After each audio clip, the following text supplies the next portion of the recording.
The Republican presidential field moved on today, fanning out to a series of upcoming caucus states. But the echoes from the Romney-Gingrich battle in the Florida primary lingered. Fresh off Tuesday's big win, Mitt Romney said the no-holds-barred fight in Florida has prepared him for a tough, drawn-out campaign. Perhaps what we're getting now inoculates us, or at least prepares us for what will come down the road. But he gave his opponents ammunition first thing, leaving the impression in a morning television interview that he does not care about poor people. I'm not concerned about the very poor. But in context, that's not all Romney said. We have a safety net there. If it needs a repair, I'll fix it. I'm not concerned about the very rich. They're doing just fine. I'm concerned about the very heart of America, the 95% of Americans who right now are struggling. Moving his campaign to Minnesota, where Republicans vote next Tuesday, Romney chose instead to focus his fire on the president. He does not know how to lead America. He's detached from the American people. I will stay in touch with the American people, and I will lead us back to prosperity.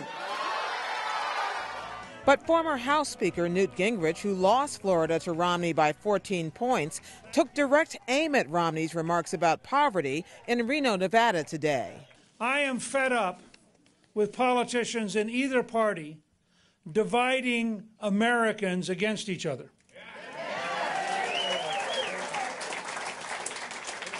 I am running to be the president of all the American people, and I am concerned about all of the American people.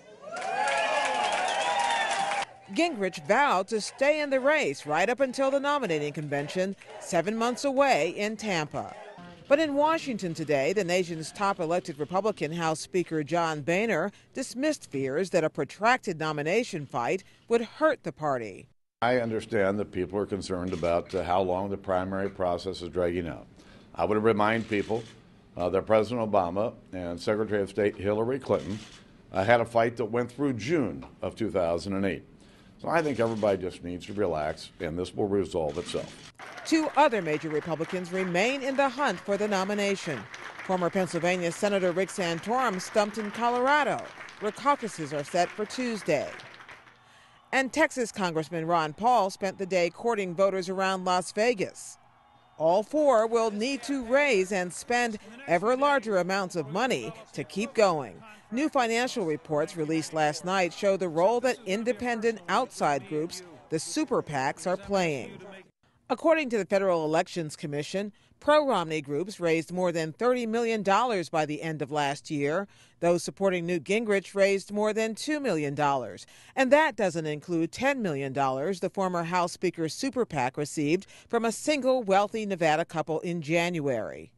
Groups supporting Ron Paul and Rick Santorum brought in a little over $2 million combined.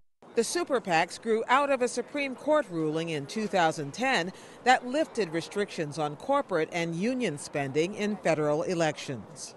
The numbers are big, $40 million spent just by those outside super PACs so far.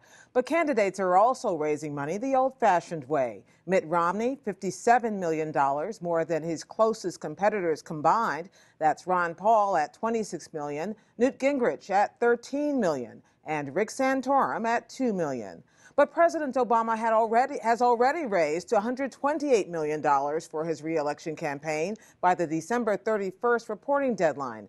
And that's before the first primary votes were even cast. For more now on how money has shaped the campaign so far, we turn to John Dunbar, managing editor of the Center for Public Integrity, which has been tracking this spending, and Eliza Newland-Carney, who covers this for Roll Call newspaper. Welcome to you both.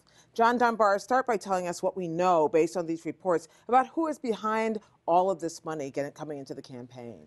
Well, they're mostly wealthy individuals. There's a lot of corporations, a number of corporations, but we're seeing a continuing trend of, basically rich people making extremely large donations. Were they not able to do that before? No, not this way. They're able to give a contribution. By giving a contribution to a super PAC, they can actually affect the campaign in a way that they couldn't before. The contribution limits to a candidate are $2,500. There are no contribution limits to a super PAC, and yet a super PAC can run an ad that's just as effective as something that would be run by a candidate. Are these super PACs outspending the candidates right now? In some cases they are, and I think what's interesting about Restore Our Future, which is the pro-Romney super PAC, that's $30 million that it's raised. That's more than all of the other GOP competitors have raised in their own candidate committees. A lot more. Eliza, you spend your life following the follow the money edict, okay? Following the money, trying to figure out where it goes. Wasn't the whole goal of this, the Supreme Court's whole goal, to allow for transparency? You can give as much money as you want as long as you say you're giving it. Yeah, you can spend as much money as you want as long as you say what you're spending.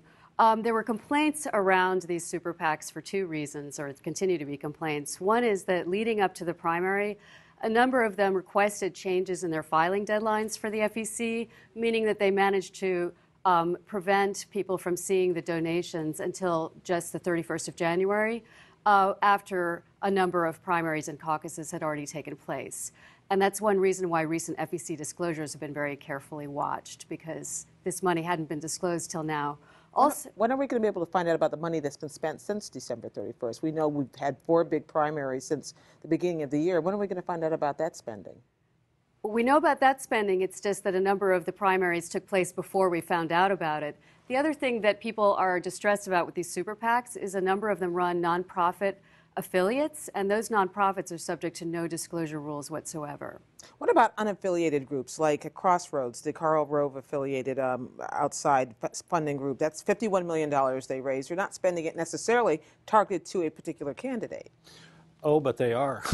They're just doing it in the congressional districts right now. Once the GOP figures out who they're going to get behind, then half of that money from Crossroads will, at least from what we understand, are going to go in ads to back the GOP nominee or to go after Barack Obama. So we know about the money that's being spent for presidential races, which is what we're talking about today, but you're saying there's a whole other front in this war. Oh boy, yeah, there is, especially on the Crossroads front. I mean, this is a shadow Republican Party. You could actually say it's kind of a doppelganger party, like Restore Our Future is as well. And you know, actually, we will know because of the filings. We're going to know on the 20th how much the super PACs have spent. On the 20th of February, they're going to switch to a monthly filing. So hopefully, from here out, we'll know a little more about the super PACs, but the nonprofits really are much more of a concern, and that's Crossroads Grassroots Policy, which is a nonprofit, and they don't have to say who their donors are at all. But surely there are Democratic doppelgangers as well. Well, there are, but the Democratic doppelgangers are not raising and spending nearly as much as the Crossroads operation. The Crossroads operation raised about $18 million for the super PAC, but about more than $30 million for the nonprofit. And in fact, some senators on Capitol Hill today, Democrats, criticized that secret money. There is a group called Priorities USA Action, which has a nonprofit affiliate, but the money involved is much smaller. So we now know, for instance, that all this money has been raised. What do we know about what it's being spent on? Is it all television or other things? It's mostly television. It's, I mean, the vast majority of it is television, but that's no surprise because that's 80% of what you spend on a campaign is television. Florida is a great example of that. Restore Our Future spent $10 million out of the $17 million that it's spent so far just in Florida, almost all of it on advertising.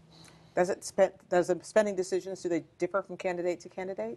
They differ from super PAC to super PAC, certainly. I think the candidate strategies are probably fairly similar, although each candidate has his or her own little quirks. But the pro-Gingrich super PAC, Winning Our Future, for example, came out and said that they were going to do a real ground war operation, that they were going to get out voters, that they were going to target voters. And there were some people I talked to who said, that's difficult for a super PAC to do. The most effective use of a super PAC may be running ads, because if you don't have a candidate to mobilize volunteers, it's hard to motivate people and really turn them out to vote. You know, one of the things that comes out of these discussions, these periodic discussions we have about money, is that money yields a result, and that the $10 million, for instance, that Newt Gingrich got from the rich Las Vegas couple that we alluded to kept him alive through South Carolina and Florida, and he wouldn't have been able to survive. But Rick Perry got a lot of money. John Huntsman got some super PAC money, mostly from his father, it turned out. Do we know, but they are no longer in the race. So is there a direct connection, I guess I'm asking, between money coming into these races this way and candidates flourishing? That's the eternal question, isn't it? I think if we knew that absolutely, then it would be, you know, politics would be really boring. But generally speaking, the guy with the most money wins, and that's what's playing out right now on the GOP side. My own view about these super PACs is that they are probably going to play less of a role on the presidential campaign trail than they will in congressional races. They probably are accelerating trends that would have taken place anyway on the presidential campaign trail. But when you get to closely contested House and Senate races, there may be millions spent by outside groups, especially at the last minute, that could be decisive. And some people argue that already happened in 2010 when American Crossroads and other GOP-friendly outside groups helped Republicans take over the House. How does this compare to past presidential cycles? Well, in 2004, we had these groups called 527 groups. Right. And Republicans like to say that this isn't new because George Soros and others and gave... the Swift Boat veterans. Exactly, yeah. And those were important groups as well. Those groups were somewhat different in that the so-called 527 groups did disclose everything to the Internal Revenue Service, and the nonprofit affiliates of these super PACs are not going to do that. So I think there's arguably going to be less disclosure this time around. You agree with that? Well, it's also the content of the message. The Supreme Court said that this is something called express advocacy. The 527s were never allowed to say vote for or vote against. Otherwise, they would have been regulated by the FEC. These groups are allowed to say the most aggressive form of political speech. That's the biggest difference. John Dunbar from the Center for Public Integrity and Eliza Newland Carney from Roll Call. Thank you both very much. Thank you.